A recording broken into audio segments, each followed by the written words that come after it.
Kita mampu dah nak bangun sembahyang tahajud setiap malam? Tak mampu. Tapi sebelum tidur malam, niat bangun tahajud setiap malam dapat pahala tahajud walaupun tak bangun tahajud. Tapi jangan dia buat pahala niat je lah. Tak bagus kan tu. Orang tanya dia, tak bangun tahajud dah. Kita ni niat pun tak parah, kata dia. Dapat dah pahala tahajud. Itu jadi malas pula. Ni bukan nak ajak malas, maksudnya setiap malam kita tidur, jangan niat nak bangun pukul 8 pagi sebab cuti. Dah esok cuti ke, tak cuti ke, niat aku tidur malam ni nak kuatkan ibadat, nak bangun sekali 5.30 nak tahajud, nak witir. Sebelum kita tidur, kita dah dapat pahala tahajud dan witir.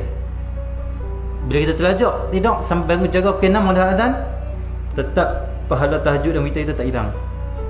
Niat nak buat amal baik dah dapat pahala, hasil dah pahala. Tapi sebaiknya bila kita terlajak lepas subuh, kita qada tahajud kita dan juga witirkan kita dah niatkan tu qada lepas dah waktu qada.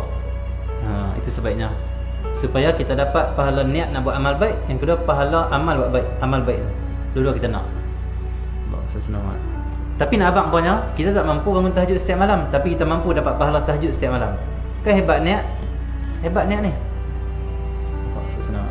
Sebab itu rugilah bagi orang yang tidur malam tak pernah niat tahajud, niat nak membaca Quran sebelum subuh, niat nak istighfar, nangis-nangis munajat pada Allah, tak ada niat. Dia hanya tidur terus ghaib, bangun terus pagi. Ini orang yang rugi dalam tidur dah. Dia tidur tapi tak menghasilkan apa-apa pahala dan tak mendekatkan diri pada Allah.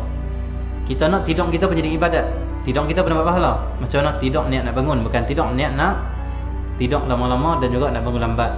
Tidur niat nak bangun 5.30, latih 5.30 dulu, dah boleh 5.30 pukul 5 pula. Lepas tu awal lagi. Jadi kita tak boleh bangun tahajud setiap malam, kita tak mampu, kita lemah. Tapi kita boleh dapat pahala tahajud setiap malam. Dengan apa? Dengan bihusni niyah, dengan niat yang baik, niat nak bangun tahajud. Macam tu. Kita tak mampu sedekah setiap hari, kita bukan duit banyak, tapi niat setiap hari nak bersedekah. Setiap hari niat macam ni, aku kalau duit banyak aku nak sedekah semua orang susah ni. Aku kalau duit banyak nak tolong abang aku, nak tolong adik aku, tolong kakak aku, tolong orang susah. Setiap hari niat tu. Kalau adik aku nak sedekah, aku nak sedekah. Tiap-tiap hari dapat pahala sedekah. Pahala niat sedekah. Niatul mukmin khairu min amali. Niat mukmin tu lebih daripada amalnya. Kerana orang mukmin tu kadang-kadang dia tak mampu amal banyak, tapi dia mampu niat banyak. Kita tak mampu amal banyak, tapi mampu kita niat banyak. Dan makin banyak niat kita, makin banyak pahala. Allah sesenang.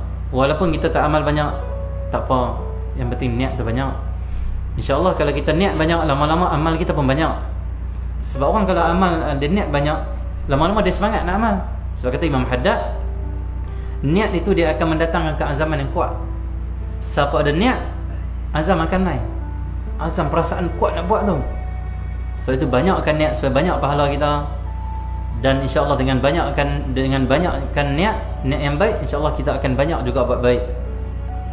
Dan walaupun kita tak mampu banyak buat baik, tapi banyakkanlah niat-niat yang baik, supaya kita tetap dapat pahala yang banyak kerana niat-niat kita yang baik. Macam tu Ini Imam Haddad ajak satu persatu. Ini jalan kewalian. Ini cepatnya mereka naik martabat di sisi Allah, dekat dengan Allah. Kenapa?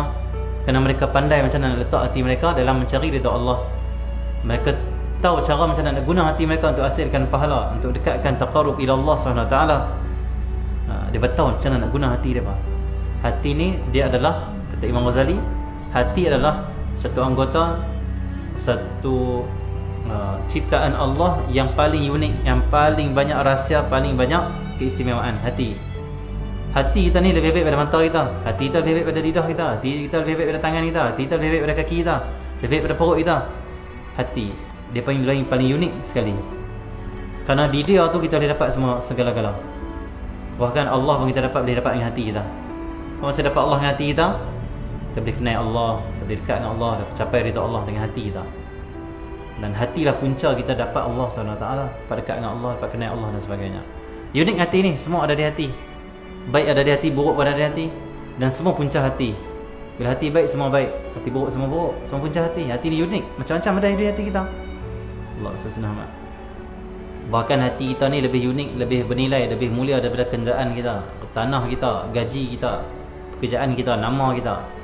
Emas, perak ni hati lebih bernilai. Emas, perak bernilai terang mana pun, tapi dia tetap boleh jadi kita sebab dia tak boleh jadi asbab kenal Tuhan. Hati tu yang asbab kenal Tuhan ni paling besar lah hati. Kalau hati tertutup, mai pi apa pun tak akan kenal Allah.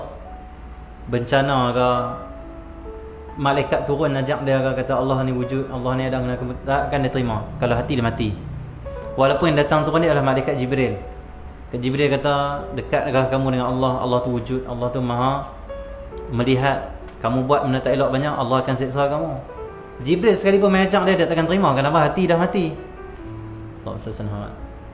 Jadi hati dengan emas mana lebih bernilai? Hati kita. Kerana emas semata-mata dia bukan boleh menghasilkan makrifat pada kita, kena Tuhan.